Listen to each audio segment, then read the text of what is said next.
আমার রিসেন্টলি প্রেম হয়েছিল, যেটা এখন নাই, অনেকগুলো হয়েছে। আসলে আপনার আর আমার লাইফে অনেক কিছু কমন আছে।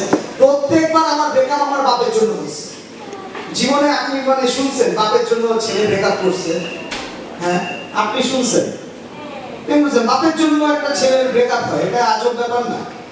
তো ব্রেকআপ হইতো যখন আমরা রাতের বেলা কথা বলতেছি, খুব রোমান্টিক মোডে আছি, হঠাৎ করে গার্লফ্রেন্ড বলতো, আমার বাবুটা কি ভাত খেয়েছে?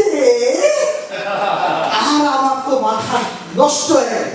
শুনো, বাবু ভাত খেয়ে ঘুমায় পড়ছে, আমি খাইনি, আমার খাওয়াই দিবা?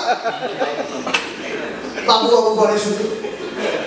11 পরীক্ষা দিব যখন, আমি আগে ছিলাম আরেক জায়গাটা পরে বসে, আমি যখন 11 পরীক্ষা দিব তখন প্রথমবার মানে সেলফোন বাসায় রেখে যেতে হবে পরীক্ষার হলে। আর 11 দেওয়ার সময় তো আব্বা আমাদের নিয়ে যাওয়া বড় হয়েছে, আমার টাকা আছে না, এখন পরীক্ষা দিতে যাবো, ফোনটা বাসায় রেখে দেবো, গার্লফ্রেন্ডে ফোন দিছি, দেখো জান তুমি যদি আমাকে আই লাভ ইউ বলে 3টা চুম্মা দিয়ে অল দ্য বেস্ট না বলো, আমি আজকে পরীক্ষার হলে কিছু ট্রাস্ট মি, আমি নিয়ে না।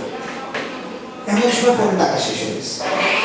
আমি অনেকক্ষণ ওয়েট করলাম যে যদি কল ব্যাক করে, ওয়েট করে অনেকক্ষণ ওয়েট করে দেখছি কল ব্যাক করে না, ফোনটা বাসায় রেখে চলে গেছে। তারপর সে কল ব্যাক করছে অনেকক্ষণ পর, তখন আমার আব্বা আসছে, খুব সুন্দর, হ্যালো বাবু, হ্যাঁ জি বলেন।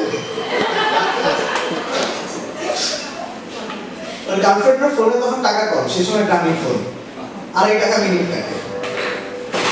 যাই হোক, সে আমার আব্বাকে বলতেছে, বাবু শুনো, all the best, I love you. আমার আব্বা কিছুক্ষণ চুপচাপ শুনলো। দেখেন ফোনের নাম্বারটা সঠিক ছিল, কিন্তু আপনি ভুল বাবুকে চুম্মা দিয়েছেন। এনিওয়েজ, এখন আমি যাকে মঞ্চে ডাকবো